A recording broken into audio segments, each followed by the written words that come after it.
जय हिंद दोस्तों। भारत तीन तरफ से पानी से घिरा हुआ है।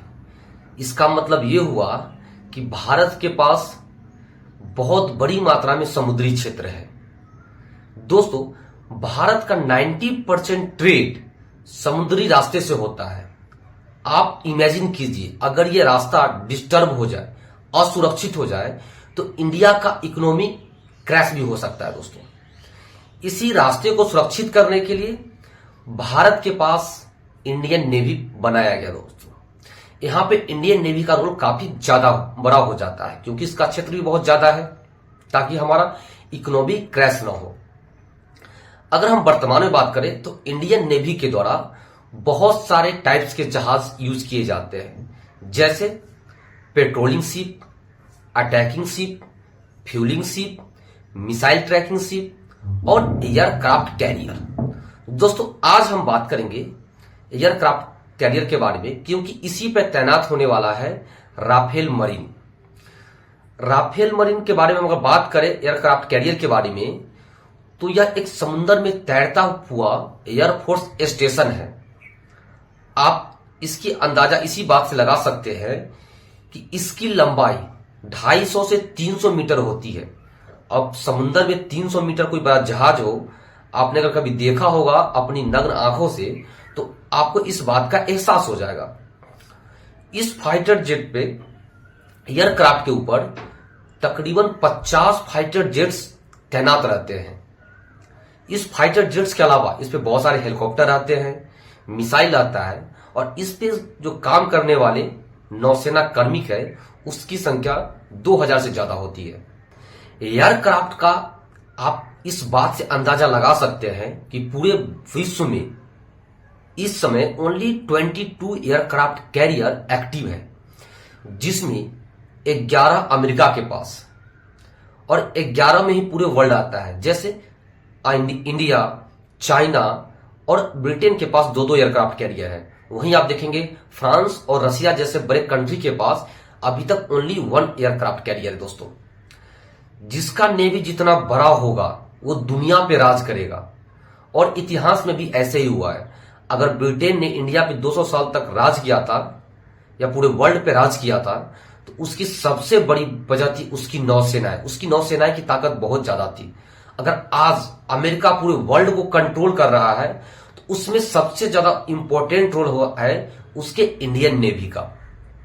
दोस्तों, इंडिया के पास जो 2 एयरक्राफ्ट कैरियर है, उसमें एक है आईएनएस विक्रमादित्य, जिसको इंडिया ने रशिया से परचेज किया था, और दूसरा है आईएनएस विक्रांत, जिसको इंडिया के अंदर ही कोचीन शिपयार्ड लिमिटेड के अंदर बनाया गया था।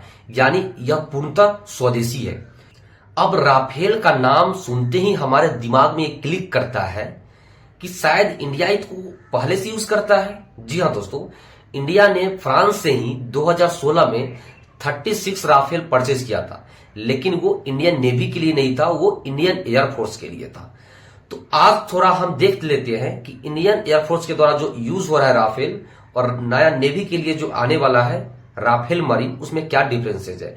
जो इंपॉर्टेंट डिफरेंसेज है उसकी चर्चा हम थोड़ी सी करेंगे। सबसे पहले देखेंगे कि अगर इंडियन एयरफोर्स के पास जो राफेल है, उसको लैंडिंग और टेकअप करने के लिए काफी लंबा रनवे चाहिए। आपने नॉर्मली देखा होगा, लेकिन एयरक्राफ्ट कैरियर का लंबाई 250 से 300 मीटर होता है। इसके डेक पे 250 से 300 मीटर की लंबाई में ही इसको टेकअप भी करना है और लैंड भी करना है। तो इसके लिए इनको इस हिसाब से डिजाइन किया गया है। वहीं देखेंगे कि एयरफोर्स के अंदर यूज होने वाला राफेल, नॉर्मल राफेल, इसका विंग फोल्ड नहीं होता। विंग यानी जो दोनों पंखी होता है, लेकिन नेवी के द्वारा जो राफेल परचेज किया जा रहा है, उसका विंग फोल्ड किया जा सकता है।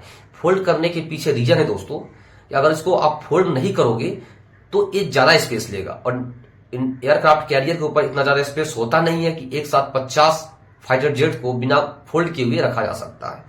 उसके बाद आप देखेंगे एक टेल हुक होता है। यानी टेल हुक मतलब पीछे का जो पोर्शन होता है उसको टेल बोलते हैं, पूंछ, और हुक फंसाने वाला। एयरफोर्स के द्वारा जो राफेल यूज किया जा रहा है उसके अंदर टेल हुक नहीं होता है, लेकिन नेवी के अंदर जो राफेल आने वाली है उसके पीछे टेल हुक लगा होता है। टेल हुक लगाने के पीछे एक रीजन होता है कि एक कम, जैसे आपने देखा होगा, अगर फाइटर जेट या एरोप्लेन जब लैंड करता है तो लंबे टाइम तक लंबे रनवे पर ये दौड़ता है, उसके बाद धीरे धीरे स्लो होता है। लेकिन अगर आपके पास इमेजिन कीजिए 250 से 300 मीटर का हवाई पट्टी है तो वो कितना दूर तक दौड़ सकता है, इसलिए एक हुक लगाया जाता है। जैसे ही ये लैंड करता है धरती डेक के ऊपर, इसका हुक नीचे गिरा दिया जाता है और एक रबर के माध्यम से इसको फंसा दिया जाता है, जिसके कारण वो जहाज ब्रेक लग। एयरफोर्स वाले राफेल के अंदर हथियार और राडार पृथ्वी पर मार करने के लिए बनाया गया है, उस हिसाब से डिजाइन किया गया है। लेकिन नेवी के अंदर जो राफेल आएगा उसका डिजाइन और रडार पानी के अंदर स्कैन करने के लिए बनाया गया है, क्योंकि उसको समुद्र के ऊपर रहना है और समुद्र के नीचे जो जहाज सबमरीन जाता है उसको ट्रैक करना और उसमें मिसाइल से हमला करना, इस हिसाब से डिजाइन किया गया है। अब हम देखेंगे दोस्तों ऑपरेशन, इसका ऑपरेशन कैसे होता है। एयरफोर्स वाला जो राफेल है वो हवा से जमीन में मार करने के लिए बनाया गया है, लेकिन नेवी का जो राफेल है इसका डिजाइन पानी के अंदर तक मार करने के लिए बनाया गया है। आज और हम कुछ इंपॉर्टेंट बात की चर्चा करें तो आप देखेंगे कि नेवी के द्वारा जो राफेल परचेज किया जा रहा है वो काफी स्ट्रांग है और काफी एडवांस भी है, बहुत ही ज्यादा मात्रा में। इसके पीछे रीजन है कि इसका इंजन बहुत ही ज्यादा स्ट्रांग है।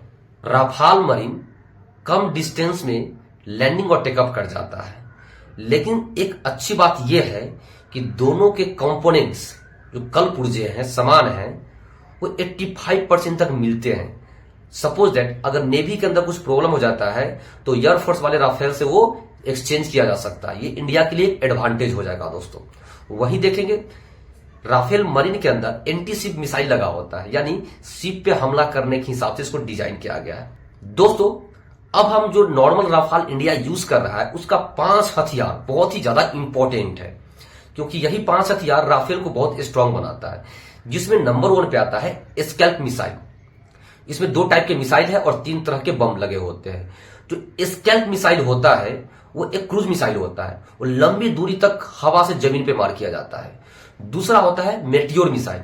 मेटियोर मिसाइल का काम यह है कि हवा से हवा में मार करने वाला मिसाइल होता है जो कि लॉन्ग डिस्टेंस को ये कवर करता है। इसमें जो 3 बम लगे होते हैं, लेजर गाइडेड बम, दूसरा होता है जमीन पे बमबारी करने के लिए बम, और तीसरा होता है जीपीएस पे आधारित बम। जीपीएस पे का मतलब यह है जीपीएस से ट्रैक करेगा, वहां पे जाके बमबारी करेगा। कुछ बम ऐसा भी होते हैं कि जाके दुश्मन के इलाका में 2 छिट्टा जाके उछल दे। उसके बाद लेकिन सवाल ही दोस्तों ये होता है कि जब इंडियन नेवी के पास MiG-29 विक्रांत के ऊपर तैनात था तो राफेल की जरूरत क्यों पड़ी।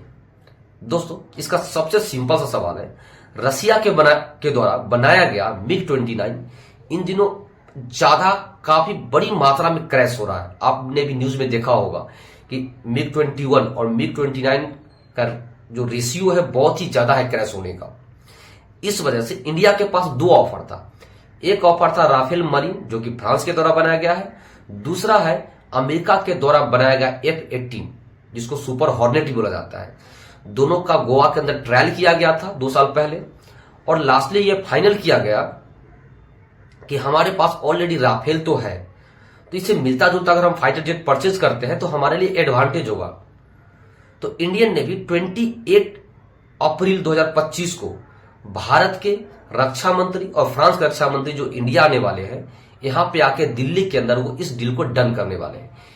इस डील का जो कीमत है वो 64,000 करोड़ है दोस्तों, ये कम नहीं होता है। यही वजह है कि इंडिया और फ्रांस की दोस्ती आजकल बहुत ही गहरी है।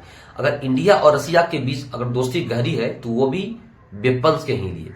जिस देश से आप ज्यादा परचेस करोगे उससे आपका रिलेशन ज्यादा अच्छा रहेगा। अगर दोस्तों वीडियो आपको अच्छा लगा होगा, इन्फॉर्मेटिव लगा होगा, तो इस वीडियो को लाइक जरूर करें। तब तक धन्यवाद। जय हिंद, जय भारत।